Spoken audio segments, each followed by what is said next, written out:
కాంగ్రెస్ అధిష్టానం ముఖ్య పాత్ర పోషిస్తున్నటువంటి రాహుల్ గాంధీ గారు కావచ్చు, నిత్యము రాజ్యాంగాన్ని చేత పట్టుకొని ఈ దేశంలో అంబేద్కర్ గారు రచించినటువంటి రాజ్యాంగం అమలు కావాలని చెప్పేసి చిలక పలుకులు పలుకుతూ వారు కార్యకర్తలకు లేకపోతే సమాజంలో ఉన్నటువంటి వ్యక్తులకు ఏదో మంచి చేయాలని చెప్తున్నటువంటి రాహుల్ గాంధీ గారు ఈరోజు అదే రాజ్యాంగాన్ని కూని చేసే విధంగా మీ యొక్క కార్యకర్తల యొక్క చర్యని మీరు గమనిస్తున్నారా అని చెప్పేసి మేము అడుగుతున్నాం. ఇప్పుడే కాదు, గతంలో కూడా రేవంత్ రెడ్డి గారు ముఖ్యమంత్రి యొక్క హయాంలో మరి ముఖ్యమంత్రి యొక్క కనుసైగల్లో ఈరోజు ఉసిగలిపి మా రాష్ట్ర కార్యాలయం పైన దాడి చేయడమే కాకుండా రాష్ట్ర కార్యాలయంలో ఉన్నటువంటి ప్రజలపైన నాయకులపైన సమస్యలని చెప్పుకుందామని వచ్చినటువంటి సామాన్యమైనటువంటి ప్రజలపైన దాడికి ఈరోజు మీ కార్యకర్తలు పూనుకున్నారని చెప్పేసి సందర్భంగా తెలియజేస్తున్నాను. దాడి అంటే ఆషామాషి దాడి కాదు, ప్రీ ప్లాన్గా గత 2 రోజులుగా ప్లాన్ చేసుకొని ఈ రాష్ట్ర కార్యాలయాన్ని టార్గెట్ చేయాలి, ఆ రాష్ట్ర కార్యాలయంలో ఉన్నటువంటి వ్యక్తులని చంపే ప్రయత్నము ఈ కాంగ్రెస్ గుండాలు చేసిరని చెప్పేసి ఒక సందర్భంగా తెలియజేస్తున్నాను. రేవంత్ రెడ్డి గారు మీకు కనిపిస్తలేదా? నువ్వు ఎవరినైతే ఎన్నుకున్నావు నీ యూత్ కాంగ్రెస్ నాయకులు ప్రతి ఒక్కరు కూడా డ్రగ్స్ కార్యకర్తలు కావచ్చు, లేకపోతే లిక్కరు కార్యకర్తలు కావచ్చు, ఇట్లా చెప్పుకుంటూ పోతుంటే సంస్కారం లేనటువంటి వ్యక్తులను నువ్వు నాయకులుగా వేసుకొని ఈ సమాజం పైన దాడి చేపిస్తున్నావు, రాష్ట్ర కార్యాలయం మీద దాడి చేపిస్తున్నావు. ఈరోజు మేము ఒకటే అంటున్నాం, మీరు ఏదైతే ప్రేరేపిస్తున్నారో, మీరు ఎవరినైతే ఉసికల్పుతున్నారో వారిలాగా మా యొక్క ప్రవర్తన కనుక మారినట్లయితే రాష్ట్రంలోనే కాదు దేశవ్యాప్తంగా అనేకమైనటువంటి రాష్ట్రాల్లో మేము అధికారంలో ఉన్నాం. నీ పార్టీ కానీ, నీ పార్టీ జెండా కానీ, నీ పార్టీ కార్యాలయాన్ని కూడా భూస్థాపితం చేయడానికి మా కార్యకర్తలు వెనుకడుగయ్యారు. కానీ మేమంతా కూడా ధర్మానికి, సంస్కృతి సంప్రదాయాలన్నీ కూడా తెలిసినటువంటి వ్యక్తులు. మేమంతా కూడా మా పెద్దవాళ్ళందరూ కూడా మాకు ఒక మంచి మార్గంలో నడవాలని చెప్తున్నటువంటి వ్యక్తులు. కానీ నువ్వు నిరంతరం మా యొక్క ఓపికని ప్రశ్నించే విధంగా నీ యొక్క దుశ్చరిత్ర ఉన్నది. ఈరోజు మేము చూసినాం, మేము వీడియోలన్నింటిలో కూడా చూసినాం. మేమంతా కూడా ఎవడైతే జోబులలో రాళ్ళు పట్టుకొని వచ్చినారు, ఈరోజు కనుక మా 2-3 కార్యకర్తలు గేటు దగ్గర ఉండి అడ్డుకోకపోయినట్లయితే వారందరూ కూడా మా రాష్ట్ర కార్యాలయంలోకి వచ్చి దాదాపుగా 2-3 చంపే ప్రయత్నము ఈరోజు జరిగిందని చెప్పేసి మేము చిన్నగా చెప్తున్నాం. ఈరోజు ఈ ప్రభుత్వాన్ని కానీ, ఈ ఇంటెలిజెన్స్ వర్గాలను కానీ మేము ఒకటే అడుగుతున్నాం. మేము ఒక దిష్టి బొమ్మ కార్యక్రమం చేయాలని చెప్పేసి మేము ఒక పిలుపునిచ్చుకుంటే రాష్ట్ర వ్యాప్తంగా అనేక మంది పోలీస్ వ్యవస్థను పెట్టి మా కార్యకర్తలను అందరినీ కూడా అరెస్ట్ చేపించడానికి నీ యంత్రాంగం మొత్తం కూడా ముందరకు వచ్చింది. మరి ఈరోజు దేశాన్ని నడిపిస్తున్నటువంటి భారతీయ జనతా పార్టీకి సంబంధించినటువంటి ఒక రాష్ట్ర కార్యాలయం మీద రౌడీ ముఖాలు వచ్చి దాడి చేస్తుంటే నీ ఇంటెలిజెన్స్ మొత్తం కూడా ఎక్కడ పోయిందని చెప్పేసి నేను అడగడం జరుగుతుంది. అంటే రేవంత్ రెడ్డి గారు అనుకుంటున్నారు, చేతులు కట్టుకొని ఉంటారు, ఎప్పుడు చూడు జై శ్రీరామ్ అంటారు, మంచి మార్గంలో పోతుంటారు, వీళ్ళని ఏమన్నా కానీ ఊరుకుంటారా అని చెప్పేసి అనుకుంటే మాత్రం ఖచ్చితంగా రేవంత్ రెడ్డి నీకు హెచ్చరిస్తా ఉన్నాం. ఇక నుంచి రాబోయే రోజులలో చూసి ఊరుకునే పరిస్థితి లేదు.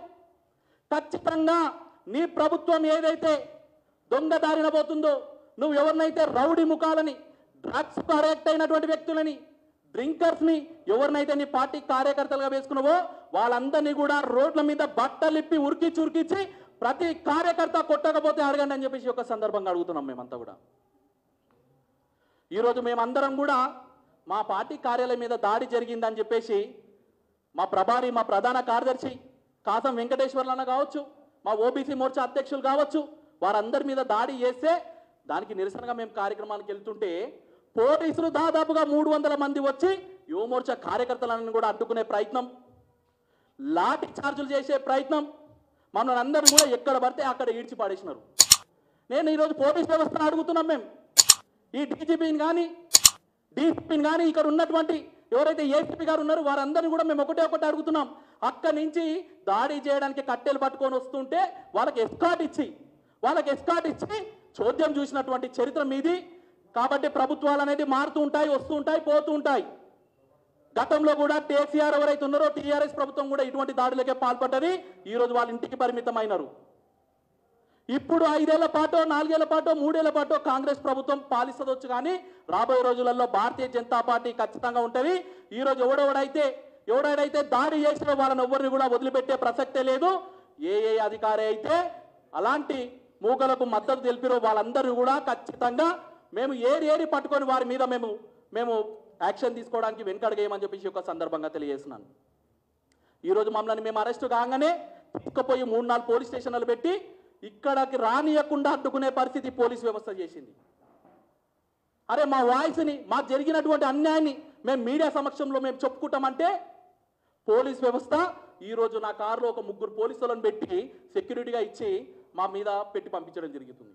నేను ఈరోజు పోలీసులను అడుగుతున్నా, రేవంత్ రెడ్డి గారిని అడుగుతున్నా, మరి పొద్దున మా రక్తం చూసినటువంటి వ్యక్తులు ఈరోజు ఎక్కడున్నారని చెప్పేసి మేము అడుగుతా ఉన్నాం. దాడి చేసి సోషల్ మీడియాలలో బీజేపీ కార్యకర్తల బీజేపీలని మేము రక్తం చూసినామని చెప్పేసి రాక్షస ఆనందం పొందుతూ ఓల్డ్ ఎమ్మెల్యే కోట్రసల్లో కూర్చొని మందు తాగుతూ ఎంజాయ్ చేస్తున్నటువంటి వ్యక్తులు మీకు కనిపిస్తలేరా అని అడుగుతా ఉన్నాను నేను. ఎవరైతే ఇలాంటి పని చేసినారో వారిని తక్షణమే జైళ్లకు పంపించాలి. వారి మీద తక్షణమే కేసులు భావించాలి.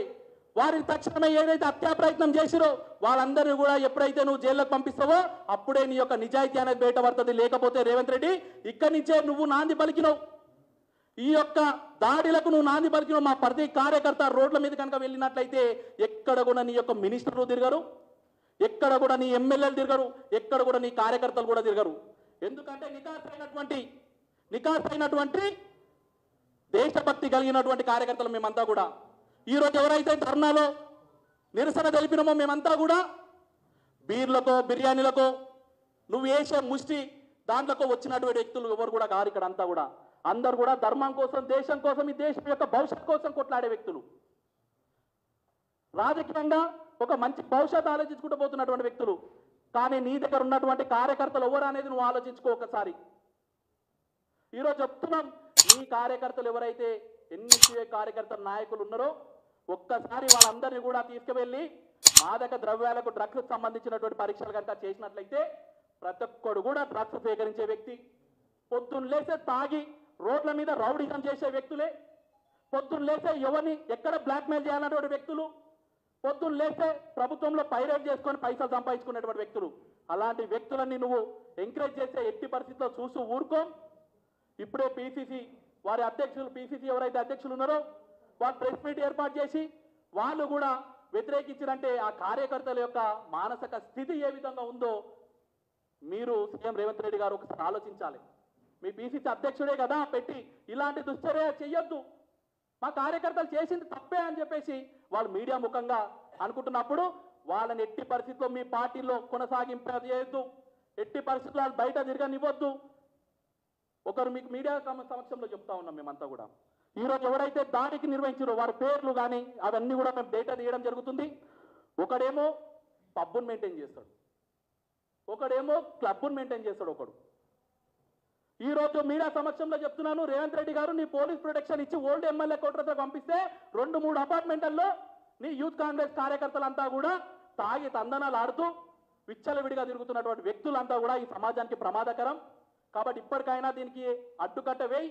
గతంలో కూడా 2-3 సార్లు ఈ యొక్క రాష్ట్ర కార్యాలయంలో దాడి జరగడానికి ప్రయత్నాలు జరిగినాయి. మా యొక్క రాష్ట్ర నాయకుల పైన కావచ్చు, లేకుంటే మినిస్టర్ల మీద కావచ్చు, మా రాష్ట్ర అధ్యక్షుల మీద కావచ్చు దాడులు చేయడానికి ఖచ్చితంగా ప్రయత్నాలు జరుగుతున్నాయి. అది దాగుడు మూతలదంతా ఎందుకు భయ్? ఈరోజు నేను ఖచ్చితంగా సూటిగా ఒక ప్రశ్న మీకు చేస్తా ఉన్నాను. ఎవరు లేని సమయంలో రాష్ట్ర కార్యాలయానికి ఒక 20 మంది వచ్చి అమాయకుల మీద దాడి కాదు, యువమోర్చా కార్యకర్తలమంతా కూడా రాష్ట్ర వ్యాప్తంగా మేము రెడీగా ఉన్నాం. నీకు కొట్లాడే దమ్ముందా? ఏదైనా ప్రజలకు ఇబ్బంది కలగకుండా, ట్రాఫిక్ ఇబ్బంది కలగకుండా ఎక్కడైనా కానీ కూర్చోవడానికి మేము సిద్ధంగా ఉన్నాం. వచ్చే ఆఫీసుల మీద దాడి కాదు రాబాయ్, ఏ గ్రౌండ్లో కూర్చో, మేమందరం కూడా రానికే సిద్ధంగా ఉన్నాం. చూద్దాం నీ ప్రతాపం ఏందో, మా ప్రతాపం ఏందో చూద్దాం.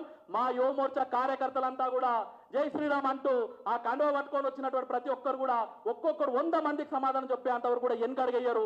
అలాంటి కమిట్మెంట్ ఉన్నటువంటి వ్యక్తులం. ఇప్పటికైనా సిగ్గు తెచ్చుకోండి, ఇప్పటికైనా కానీ తెలివి తెచ్చుకోండి. మీరు మంచిగా ఆలోచించాలి, మంచిగా సమాజంలోకి పోవాలని చెప్పేసి మేమందరం కూడా కోరుకుంటున్నాం. ఇటువంటి దాడులు గతంలో కనుక జరిగినాయి.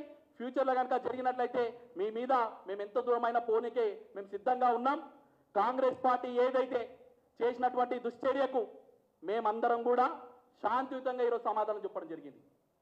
ఈరోజు మా కార్యకర్తలంతా కూడా అవుట్ ఆఫ్ కంట్రోల్కి వెళ్ళిపోయినట్లయితే మీ గాంధీ భవన్ మొత్తం కూడా నేలమట్టం అవుతుండే, మీ గాంధీ భవన్లో ఉన్నటువంటి వ్యక్తుల మీద దాడి జరుగుతుండే. కానీ ఎక్కడ కూడా మేము స్పృహ కోల్పోకుండా మా యొక్క నిరసనను మేము తెలపడం జరిగింది. అలాంటి కల్చర్ ఉన్నటువంటి వ్యక్తులు మేమంతా కూడా. కాబట్టి ఇప్పటికైనా రేవంత్ రెడ్డి గారు ఇలాంటి వ్యక్తులను అందరూ కూడా మీ పార్టీ నుంచి శాశ్వతంగా సస్పెండ్ చేయాలి, శాశ్వతంగా పదవుల నుంచి రాజీనామా చేపించి వాళ్ళని జైళ్లకు పంపించే ప్రయత్నం చేయాలి. లేకపోతే యువమోర్చా రాష్ట్ర వ్యాప్తంగా మీ కాంగ్రెస్ పార్టీ చేసినటువంటి దుశ్చర్యకు రాష్ట్ర వ్యాప్తంగా అన్ని కార్యాలయాల ముందు ఈరోజు జరిగినటువంటి కార్యక్రమాలే జరుగుతాయి, దిష్టిబొమ్మ కార్యక్రమాలు జరుగుతాయి, రాస్తారోకోలు అన్ని కూడా జరుగుతాయని చెప్పేసి మీ అందరూ కూడా తెలియజేస్తున్నాను. రాబోయే రోజులలో అనేకమైనటువంటి కార్యక్రమాలు కూడా తీసుకుంటాం. మీరు కాంగ్రెస్ పార్టీ చేసినటువంటి విషయాలపైన మేము రాబోయే రోజులలో ఈ కాంగ్రెస్ పార్టీకి సరైనటువంటి బుద్ధి చెప్పే ప్రయత్నం కూడా చేస్తామని చెప్పి ఒక సందర్భంగా తెలియజేస్తున్నాను. ఎక్కడెక్కడైతే మా కార్యకర్తలను అరెస్ట్ చేసి పోలీస్ స్టేషన్లలో పెట్టినారో, ఎక్కడెక్కడైతే మా కార్యకర్తలని ఇప్పటికీ కూడా మంచి నీరియకుండా కూర్చోబెట్టినారో అలాంటి కార్యకర్తలందరూ కూడా బేషరతుగా విడుదల చేయాలి. ఏదైతే మీరు అరెస్ట్ చేసి కాంగ్రెస్ నాయకులను తీసుకుపోయి రోడ్ల మీద వదిలేసారో అలానే మా కార్యకర్తలను కూడా అంతే గౌరవపదంగా వదలాలని చెప్పేసి కోరుకుంటున్నాను. మీడియా సమావేశం ఏర్పాటు చేసి ఎవరికైతే దెబ్బలు తగిలిన వాళ్ళకి అందరూ కూడా బహిరంగంగా క్షమాపణ చెప్పాలని చెప్పేసి తెలియజేస్తూ ముగిస్తున్నాను. జై హింద్, జై భారత్.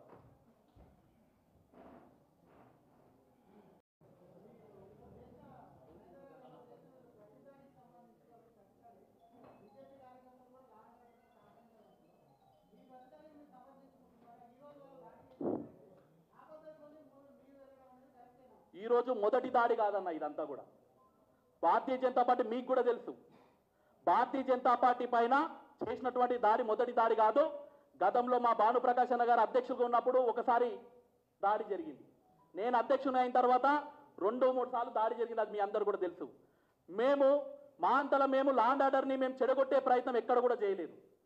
ఒక దెబ్బ కొడితే ఇంకో దెబ్బ కొట్టడానికి మేము గతంలో ఎప్పుడు కూడా మేము ప్రయత్నం చేయలేదు. ఈరోజు కూడా మా యొక్క కంట్రోల్లో ఉండి మా మీద జరిగినటువంటి దాడిని మేము తెలియజేసినమే తప్ప ఎక్కడ కూడా మిస్యూజ్ ఎక్కడ కూడా చేయలేదు. ఈరోజు కాంగ్రెస్ నాయకులు మొరబెట్టుకుంటున్నారు కదా, మా ప్రియాంక గాంధీని అలా అన్నారని చెప్పేసి. మరి అంబేద్కర్ గారి యొక్క రాజ్యాంగాన్ని పట్టుకొని దేశమంతా తిరుగుతున్నటువంటి కార్యకర్తలంతా కూడా రాజ్యాంగబద్ధంగా ఎందుకు ప్రయత్నం చేయలేరు? అంటే ఆయన మాట అన్నారు కాబట్టి మేము దాడి చేసి చూపిస్తామంటే మరి రాజ్యాంగం మీద ఎవరికి మర్యాద ఉన్నది, ఎవరికి దాని మీద చిత్తశుద్ధి ఉందని చెప్పేసి ఆ కార్యకర్తలు ఆలోచించాలి. ఈరోజు ఒక రాష్ట్ర అధ్యక్షునిగా బీజేపీ కార్యకర్తలందరూ కూడా మీరు కూడా అదే దాడి చేయండి అని చెప్పేసి ఎక్కడ కూడా మేము పిలుపునివ్వట్లేదు. మా సంజయ్ నగర్ కావచ్చు, మా కిషన్ రెడ్డి అన్న గారు కావచ్చు, మా పార్టీ రాష్ట్ర నాయకత్వం కావచ్చు, ఎక్కడ కూడా దాడికి ప్రతి దాడి మన యొక్క విధానం కాదు. మనం సమాధానం చెప్పాలి అంతే, మన యొక్క నిరసన తెలపాలంటే అది మా యొక్క పార్టీ యొక్క సిద్ధాంతం, విధానం. ఈరోజు రేవంత్ రెడ్డి గారికి, మహేష్ కుమార్ గారికి ఇంగిత జ్ఞానం కనుక ఉన్నట్లయితే, కొంచెమైనా దేవుడు బుద్ధి కనుక ఇచ్చినట్లయితే అలాంటి కార్యకర్తలకు కూర్చోబెట్టి బర్తరఫ్ చేయాల్సినటువంటి బాధ్యత కాంగ్రెస్ పార్టీ మీద ఉన్నది. వారు అలాంటి దాడులు కనుక ముందుకు తీసుకపోతే మేము కూడా సోయి తప్పిడం అనుకోండి, రాష్ట్రంలో ఏ కాంగ్రెస్ పార్టీ కార్యకర్త ఎవ్వడు కూడా బతికి బట్టగట్టాల్సినటువంటి అవసరం ఉండకుండా వారి యొక్క మనుగడ కొనసాగుతుంది. కాబట్టి ఈరోజు మేము చేసినటువంటి ఏదైతే కార్యక్రమం ఉందో, శాంతియుతంగా చేసినటువంటి నిరసన ఏదైతుందో దాన్ని ఖచ్చితంగా మేము సమర్థించుకుంటున్నాం. రాబోయే రోజులలో కాంగ్రెస్ పార్టీ చేసినటువంటి ఏదైతే అనిశ్చితంగా చేసినటువంటి కార్యక్రమం ఉందో దాన్ని ఎండగడుతూనే ఉంటాం. జిల్లాలలో కానీ రాష్ట్రంలో నలుమూలలో ఉన్నటువంటి మండల కేంద్రాలలో కానీ ఖచ్చితంగా కాంగ్రెస్ పార్టీకి మేము వ్యతిరేకంగా కార్యక్రమాలు నిర్వహిస్తామని చెప్పి ఒక సందర్భంగా తెలియజేస్తున్నాను.